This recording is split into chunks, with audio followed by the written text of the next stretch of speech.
എന്നുള്ളിലുണ്ടൊരു കൈലാസം, അതിൽ ഞാനൊന്നും പൂജിക്കും ദേവനുണ്ട്. ഹായ്, എല്ലാവർക്കും നമസ്കാരം. ദീപരം നടക്കണ്ട. ഹായ്, നമസ്കാരം. നമസ്കാരം. എന്താ പേര്?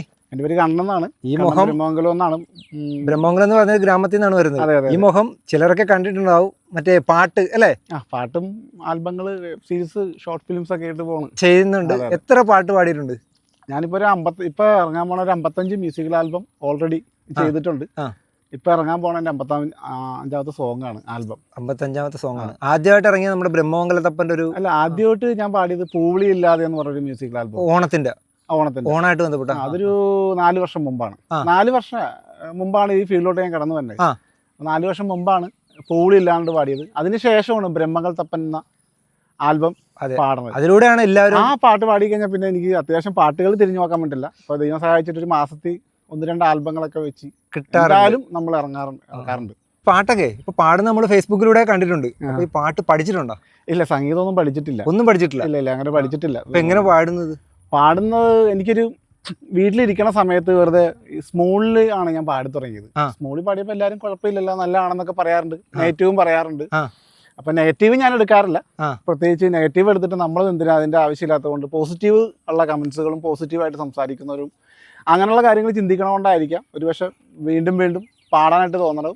ഇപ്പൊ നമ്മളൊരു പാട്ട് പാടുമ്പോൾ ഒരു 50 കമന്റ് വരുമ്പോൾ 20 കമന്റ് ബാഡ് ആയാലും 30 കമന്റ് നന്നായിട്ട് പറയുന്നുണ്ട്. ഞാൻ ആ 30 പേരെ നോക്കുന്നുള്ളൂ. പാട്ട് ഇഷ്ടപ്പെടുന്നവരൊക്കെ ഉണ്ട്. അതിന്റെ ഉദാഹരണമാണ് ഇപ്പൊ നമ്മുടെ ചേച്ചി വിളിച്ചായിരുന്നല്ലോ. സുജാ ചേച്ചി വിളിച്ചു. എന്നിട്ട് ഏത് പാട്ട് പാടിയപ്പോഴാ? അത് മണിക്കിനാവിൻ എന്ന് പറഞ്ഞൊരു ഫിലിം സോങ് പാട്ട് പാടിയതിനു ശേഷം ചേച്ചിയുടെ ഒരു മെസ്സേജ് ആണ് വന്നത്. പക്ഷെ ഞാൻ ഓർത്തത് അത് ചിലപ്പോ കളിയാക്കുന്നതായിരിക്കും. ഒരിക്കലും ചേച്ചിനെ പോലെ ഒരാളെ എനിക്ക് മെസ്സേജ് കളിയാക്കുന്നതായിരിക്കും എന്ന് ഓർത്ത്. അപ്പൊ പെട്ടെന്ന് ചേച്ചി വിളിക്കാവോ അങ്ങോട്ട്, അങ്ങനെ മെസ്സേജ് വന്നപ്പോ ഞാൻ ഉടനെ വിളിച്ചപ്പോ അപ്പുറത്ത് ചേച്ചിയാണ്. ചേച്ചി മദ്രാസിൽ നിന്നാണ് എന്നെ വിളിച്ചത്. അപ്പൊ ചേച്ചി എന്നോട് പറഞ്ഞു നന്നായിട്ട് പാടുന്നുണ്ട്, പാടാനുള്ള കഴിവുണ്ട്. ഇതൊക്കെ നമ്മൾ കണ്ടായിരുന്നു സ്റ്റാറ്റസ്. അതെ. അപ്പൊ പിന്നെ ചേച്ചി എന്നോട് ചോദിച്ചു സംഗീതം പഠിക്കണമെന്ന് ചേച്ചിയാണ് പറഞ്ഞത്. അപ്പൊ ചേച്ചി പഠിക്കാൻ പറഞ്ഞ സമയത്ത് ഞാൻ സംഗീതം പഠിക്കാനായിട്ട് എന്നാണ്, മ്യൂസിക് പഠിക്കാനായിട്ട്. ഇപ്പൊ ആളുടെ പേര് ഞാൻ പറയുന്നില്ല, അറിയപ്പെടുന്ന ഒരാളെടുത്ത് വന്നപ്പോൾ എന്നോട് ഏജ് ചോദിച്ചു. അപ്പൊ ആള് ഉടനെ തന്നെ എന്നോട് ചോദിക്കുന്നത് ഏജിലായല്ലോ, പഠിക്കാനൊരു പാടാണല്ലോ എന്ന് ഓർത്ത്. അപ്പൊ അങ്ങനെ തന്നെ അവിടെ ചെന്നപ്പോൾ നെഗറ്റീവാണ്. പിന്നെ അപ്പൊ അതുകൊണ്ട് മ്യൂസിക് പഠിക്കാനായിട്ട് നിന്നില്ല. അപ്പൊ അതിനുശേഷം പുള്ളി പാട്ടുകൾ കേട്ടും ഞാൻ പാടുന്ന ആൽബങ്ങൾ കാണിച്ചപ്പോ പുള്ളിക്ക് ഭയങ്കര ഇതായിപ്പോയി. പിന്നെ എന്താണോ എനിക്ക് അതിനകത്ത് പഠിക്കാൻ ടൈമും കിട്ടാറില്ല. എല്ലാം സംഗീതം മാത്രമല്ല, എല്ലാ കാര്യങ്ങളായിട്ട് നടക്കും. സിനിമയിലൊക്കെ ചെയ്തിട്ടുണ്ടല്ലോ വേഷം? സിനിമയിലൊക്കെ ചെയ്ത കാര്യങ്ങൾ ഒരുപാടുണ്ട്. എന്നാലും ഇപ്പൊ സന്തോഷമുള്ള കാര്യം, ഈ ജനുവരിയിൽ റിലീസിന് വെച്ചാണ് ഷാജിക്ല സാറിന്റെ മോന്റെ പടം ജഗൻകല സാധ്യത എന്ന പടത്തിൽ ചെയ്തിട്ടുണ്ട്. സിജി വിൽസനാണ് അതിന്റെ നായകൻ. കുഴപ്പമില്ലാത്തൊരു വേഷം കിട്ടിയിട്ടുണ്ട്. ഒരു വേഷം. അതിന് ഞാനിപ്പോ അതിനെ കുറിച്ച് പറയുന്നേ ഉള്ളു. പടം ഇപ്പൊ ജനുവരി റിലീസ് ചെയ്ത് വീണ്ടും മാറ്റി വെച്ചെന്ന് തോന്നുന്നു. അപ്പൊ അടുത്ത മാസം അതിന്റെ പിന്നത്തെ മാസം ഇറങ്ങുമായിരിക്കും. അതാണ് ഇപ്പൊ പുതിയൊരു മൂവി ചെയ്തേക്കണത്. പിന്നെ വേറെ ഫിലിമിലൊക്കെ ചെയ്തിട്ടുണ്ട്. അതെ. അത് കിർക്കൺ എന്ന് പറഞ്ഞൊരു പടത്തിലൊക്കെ കുറച്ചൊക്കെ ചെയ്തിട്ടുണ്ട്. അങ്ങനെ കേട്ട് പോണ്. അപ്പൊ നമ്മളൊക്കെ കേൾക്കുന്ന ഒരു പാട്ടുണ്ട്, എന്ന് വെച്ചാൽ ബ്രോ പാടിയതിൽ ഏറ്റവും നമുക്ക് ഇഷ്ടപ്പെട്ടൊരു പാട്ടാണ് കൂവളം. വൈക്കത്തപ്പന്റെ ഒരു പാട്ട് പാടിയിട്ടുണ്ട് അല്ലേ? അതെ. അതുമായിട്ട് ബന്ധപ്പെട്ട് അത് എങ്ങനെയാണ് ആ പാട്ടുണ്ടായത്? അത് ഇതുപോലെ തന്നെ എൻ്റെ ഒരു കൂട്ടുകാരന്മാരാണ്, സജയൻ കാട്ടിക്കുന്ന്, പ്രതീഷ്. ഞങ്ങൾ ചെറുപ്പം പോലെ മിമിക്രി ഒക്കെ ചെയ്ത് സ്റ്റേജിലൊക്കെ ചെയ്തിട്ടുണ്ട്. അപ്പൊ അവന്റെ പാട്ടായിരുന്നു. സജയൻ അത് മ്യൂസിക് ചെയ്തത്, പ്രതീഷാണ് അതിന്റെ എഴുതിയത്. അടിപൊളി പാട്ടത്. അതെ. അത് ആ പാട്ട് എനിക്ക് ഒരുപാട് അവസരങ്ങളും പിന്നെ അതുപോലെ തന്നെ ഒത്തിരി സ്ഥലത്ത് തിരിച്ചറിയാനൊക്കെ ഒരുപാട് സഹായിച്ചൊരു പാട്ടാണ് കൂവളം. കൂവളത്തെ കുറിച്ച് പറയുമ്പോൾ അതിൽ വേറൊരു രസകരമായ ഒരു കഥയുണ്ട്. ഞാനൊരു മൂവി ചെയ്തിട്ടുണ്ടായിരുന്നു. അപ്പൊ ആ പടത്തിന്റെ ഒരു കുമ്മാട്ടി കഥ എന്നൊരു സിനിമയാണ്. പക്ഷെ പടം ഇറങ്ങിയില്ല. അതൊരു വില്ലൻ വേഷം ഞാൻ ചെയ്തതാ. അപ്പൊ അവിടെ ചെന്നപ്പോൾ നമ്മുടെ സിനിമയിൽ അത്യാവശ്യം നന്നായിട്ട് ചെയ്യുന്നൊരു നടനുണ്ട്. അപ്പൊ പുള്ളി അവിടെ ചെന്നപ്പോൾ എന്താ പറയുക, കുറച്ച് ജാട, നമ്മൾ സാധാരണക്കാരനായതുകൊണ്ട് പുള്ളി ഒരു കുറച്ച് ജാടയൊക്കെ നമ്മളടുത്ത് കാണിച്ച് നമ്മളവിടെ ഇരിക്കുമായിരുന്നു.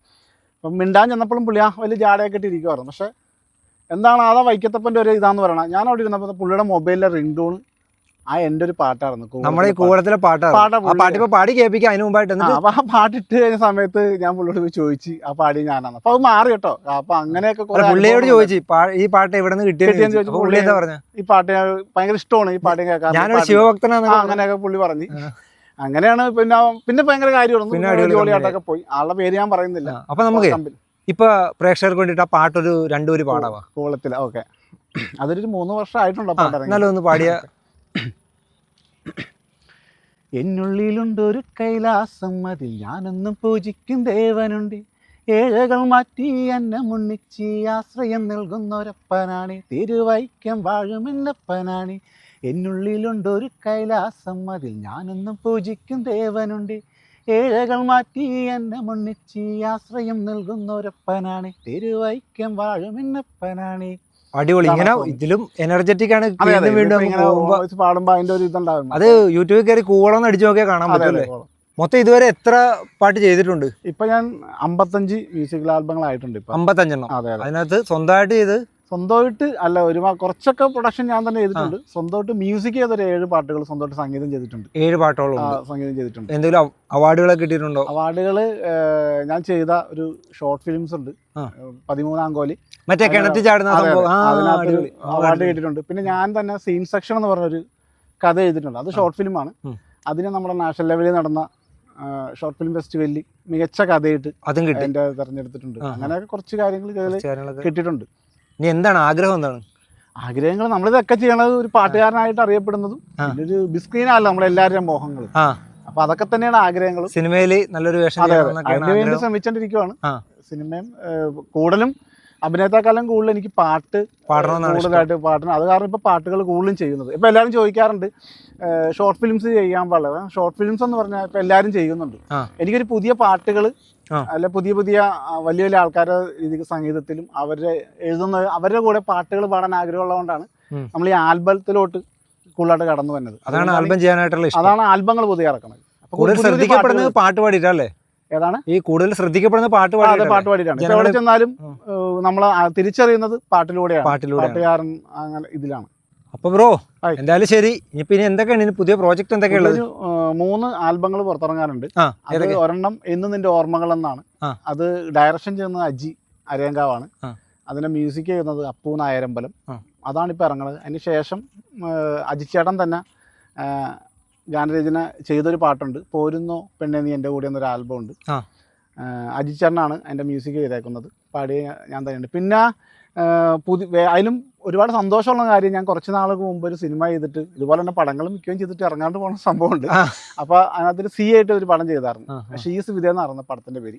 ആ പടം ഇറങ്ങാണ്ട് പോയ സമയത്ത് അന്ന് അതിൻ്റെ ഡയറക്ടറും അതിൻ്റെ പ്രൊഡ്യൂസറും കൂടി അതിൻ്റെ പ്രൊഡ്യൂസർ ഒരു കുറച്ച് വരികൾ എഴുതിയായിരുന്നു.